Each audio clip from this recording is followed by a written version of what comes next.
50-year-old Kelly Coppola and 53-year-old Kenneth Pullman, the summer of 2024 overflowed with joy.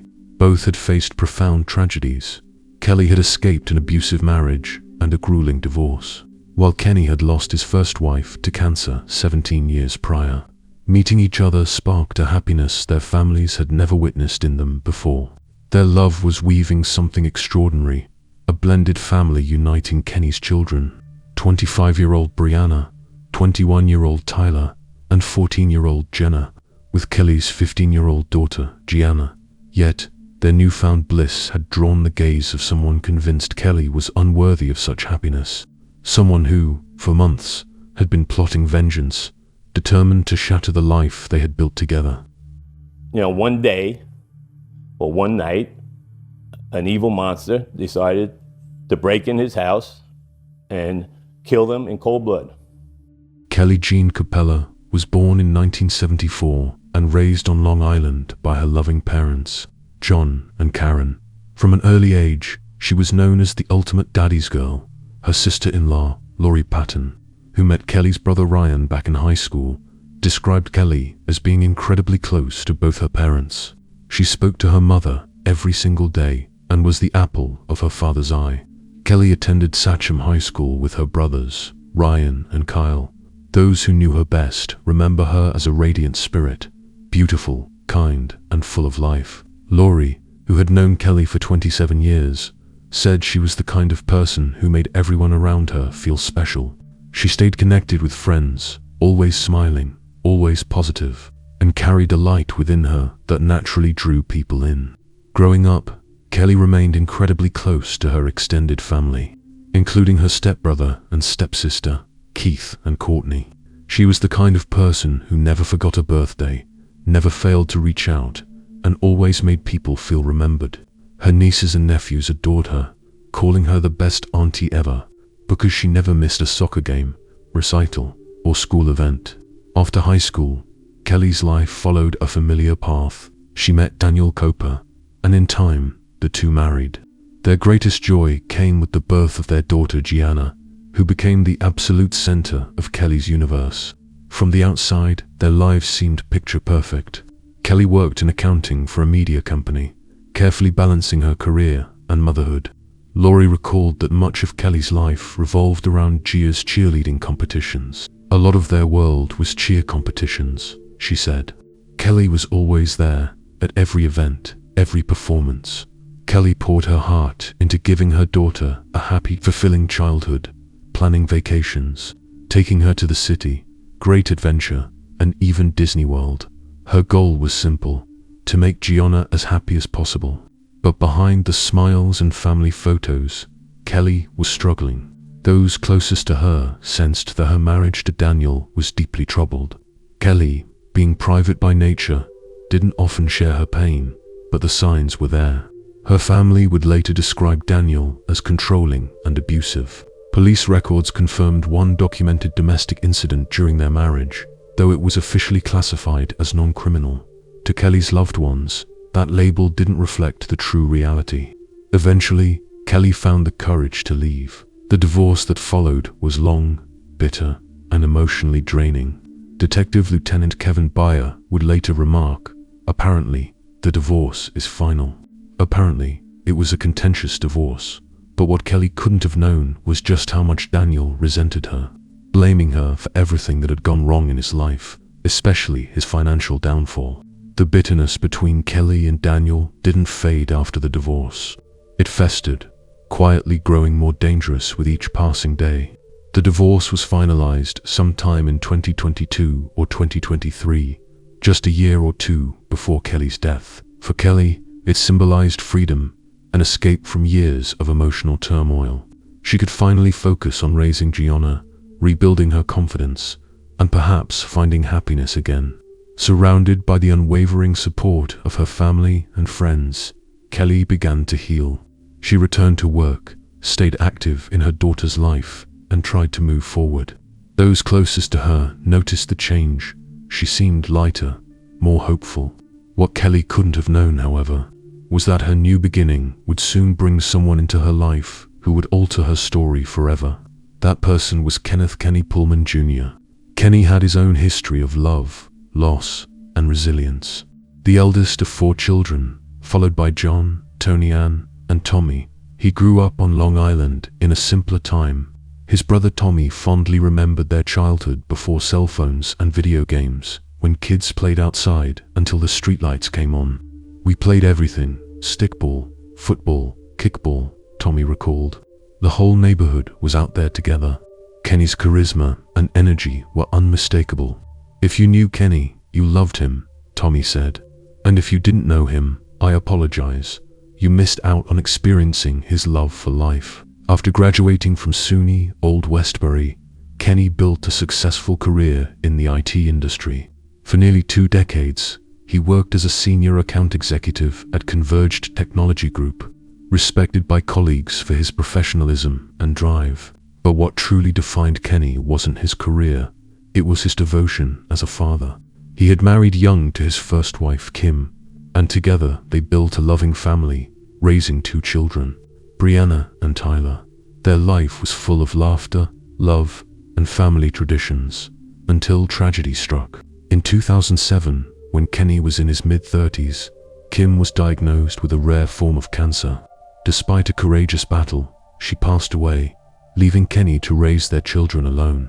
Heartbroken but determined, he devoted himself entirely to Brianna and Tyler, creating the Pullman Foundation in Kim's memory to support cancer research.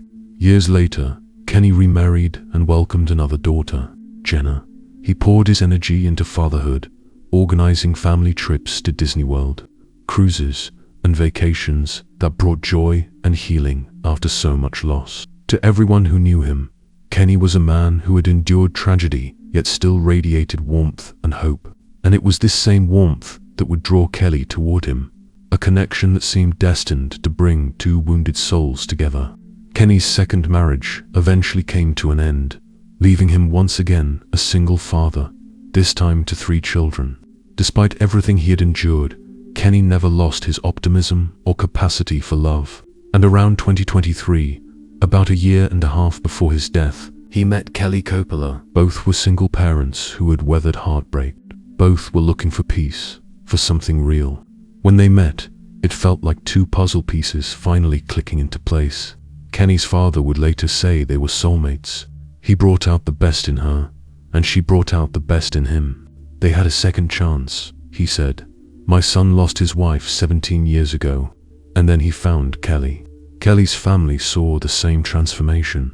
Her sister-in-law, Lori Patton, said, "Kelly was in love for the first time in a long time.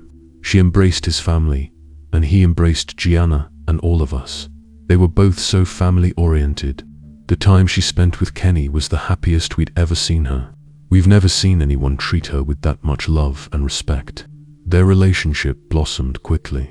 Soon, they decided to take the next step, moving in together at a beautiful $1.1 million 6-bedroom home on Brasswood Road in St. James, New York. To them, it wasn't just a house. It was the beginning of something new. Their blended family came together seamlessly. Kenny's 3 children, Brianna, 25, Tyler, 21, and Jenna, 14, welcomed Kelly and 15-year-old Gianna with open arms. Kenny's brother Tommy later clarified the depth of their bond. "People call Kenny the new boyfriend, but that's not who he was," Tommy said. Kenny and his family welcomed Kelly and Gianna into their home. This wasn't casual. It was 2 families healing together, building something beautiful from the ashes of their tragedies. In June 2024, Kenny threw Kelly a lavish 50th birthday party, a night filled with laughter, love, and family. For those who had watched Kelly struggle through years of unhappiness, seeing her so radiant was everything they'd prayed for.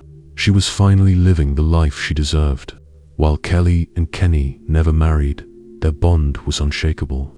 They were making plans for the future, creating a home full of love, laughter, and second chances.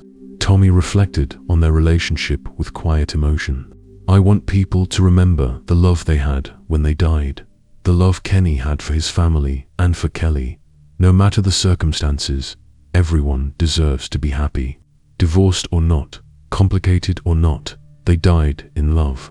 If there's anything to take from this tragedy, it's that. But while their families celebrated this new beginning, one man was consumed by bitterness. Daniel Coppola, Kelly's ex-husband, couldn't bear to see her move on. What had once been jealousy began to twist into something darker, an obsession that would soon turn deadly. Once Daniel learned about Kelly's relationship with Kenny, the threats began. Kenny's family later said there had been numerous warnings, unsettling messages, and aggressive comments from Daniel. The Pullmans knew he was jealous, bitterly jealous, but none of them could have imagined how deep that jealousy ran, or how deadly it would become. What no one realized was that Daniel had been planning his revenge for months. It was Wednesday, August 28, 2024, an ordinary summer night in the quiet, affluent community of St. James, Long Island. Inside their beautiful home on Brasswood Road, Kelly and Kenny were winding down for the evening. Their house had become a symbol of everything they'd overcome, a place where love, laughter, and family had finally taken root. Down the hall, 15-year-old Gianna was home too, likely getting ready for another school day at Smithtown High School East, where she was a cheerleader with the Long Island Cheer Diamonds. It was supposed to be just another peaceful night, a night like any other. But just 3 miles away, in the neighboring village of Head of the Harbor, Daniel Coppola was preparing to strike. Earlier that evening, Daniel had been driving with Gianna in the car. His behavior had become increasingly erratic and frightening. He was driving recklessly, speeding, swerving, hitting objects, terrifying his teenage daughter. Scared and confused, Gianna begged him to take her back to her mother's house. Daniel agreed, but once he pulled up outside the Brasswood Road home, he didn't simply drop her off and drive away. At around 11:30 p.m., Daniel sent Gianna a chilling text message asking for the location of Kenny's bedroom.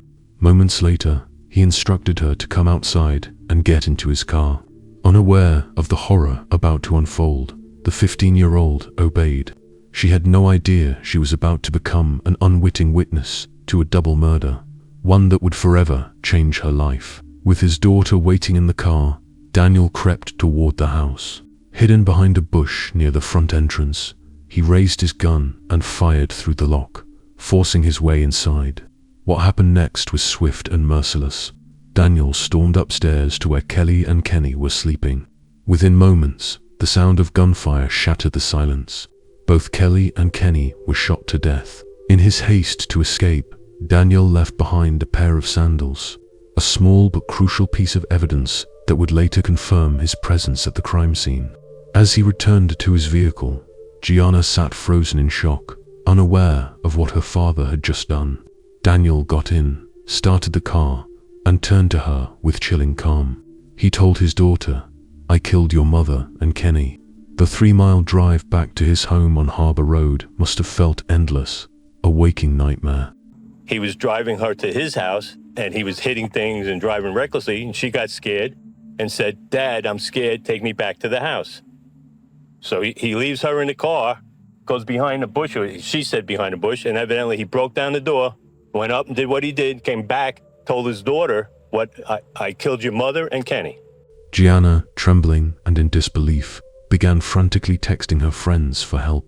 "I don't know what my father did. I don't know how my mother is," she wrote. Her friends tried calling Kelly, desperate for answers, but no one picked up. Something was terribly, terribly wrong. At 11:45 p.m., Gianna made a frantic 911 call from her father's home, saying Daniel was threatening to kill himself with a gun. Police were dispatched immediately to the Harbor Road address. Just 9 minutes later, at 11:54 p.m., Gia's worried friends also called 911, reporting that she had left her mother's house with Daniel without Kelly's permission. When officers arrived at Daniel's home, they quickly took him into custody for the suicide threats. Gianna then directed them to a black semi-automatic handgun that Daniel had hidden inside the house. Meanwhile, other officers rushed to Kelly's home on Brasswood Road. What they found there was a nightmare. The front door had been forced open, and inside, both Kelly and Kenneth were found dead from gunshot wounds. As dawn broke on Thursday, August 29th, the horrifying picture became clear. Detectives processed both crime scenes, Daniel's home on Harbor Road and the murder scene on Brasswood Road. During the search, they uncovered chilling evidence. Inside Daniel's house were typewritten documents detailing his murder plan in what prosecutors described as excruciating detail. One note read, "I am of sound mind, and I know exactly what I'm going to do." Daniel had even prepared bullets engraved with the names of his intended victims, Kelly, Kenneth, and both divorce attorneys. Prosecutor Eric Oberlofia later revealed that Daniel had even made one for his own lawyer. It was clear Daniel held Kelly solely responsible for what he believed was his financial downfall. His rage had grown to include anyone connected to their divorce. Investigators later said he had envisioned an even larger massacre, targeting everyone he blamed for his misery.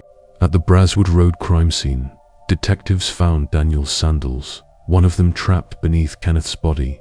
Kenneth's brother, Tommy, would later say with heartbreak, "My brother died trying to protect Kelly." Even in his final moments, Kenneth had fought to save the woman he loved.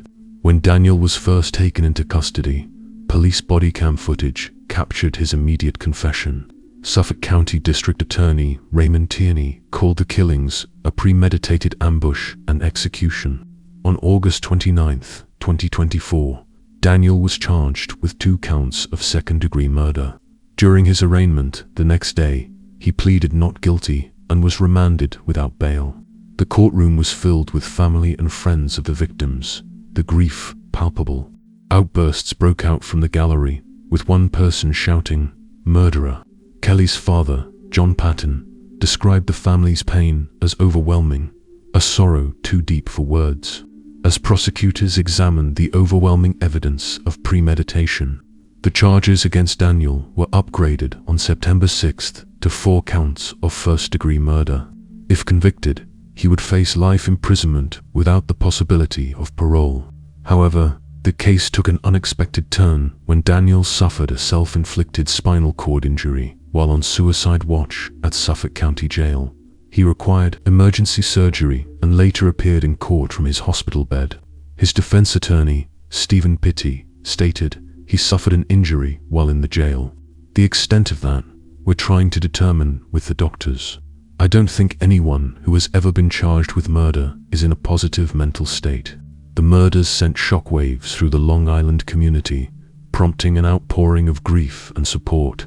Daniel's actions had devastated not just her families, but an entire community. In response, Kenny's employer, Converged Technology Group, launched a GoFundMe campaign called Kenny's Kids to support his 3 children. The fundraiser quickly gathered over $148,000, nearly reaching its $150,000 goal. Meanwhile, Kelly's family created a separate fund, Support Gianna After Tragic Loss, to help the traumatized teenager rebuild her life. In just 5 days, it raised more than $96,000, with hundreds of donations pouring in from people moved by her story. On September 3rd, Kenny's memorial service was held at St. Elizabeth of Hungary Church in Melville, where hundreds gathered to honor his memory. Family and friends described him as someone whose positivity, warmth, and smile could light up any room. Kelly's services took place on September 4th and 5th at Molin's Holbrook Funeral Home, where she was remembered for her vibrant personality, kindness, and contagious energy. Kenny's brother, Tommy Pullman, made a heartfelt vow that his brother's legacy would never be defined by the brutal way his life was taken. He said, "We are not going to let a heinous murderer overshadow the life and legacy of my brother. Number 1, we have his kids. His kids will be taken care of." With emotion, he added, "If I could tell him one more thing, I'd say I love him." All of us would tell him it was an honor and a privilege to be known as Kenny Pullman's little brother. We will always be Kenny Pullman's little brother. For Gianna, the horror of that night remains unimaginable. Just 15 years old, she had been unknowingly drawn into her father's deadly plan, hearing his confession and living through the unthinkable. Now, she lives with family members, surrounded by love and community support as she tries to heal from the trauma of losing her mother in such a violent way. In the end, beyond the tragedy and loss, what endures is love, imperfect, interrupted but powerful. It's the love of a mother who gave everything for her daughter, a man who died protecting the woman he cared for, and families determined to honor their memories by carrying that love forward. So we've had Kenny in our life for 53 years, 7 months, 17 days, 14 hours, and 29 minutes. Thank you, John, for that. My son, John, he's the accountant.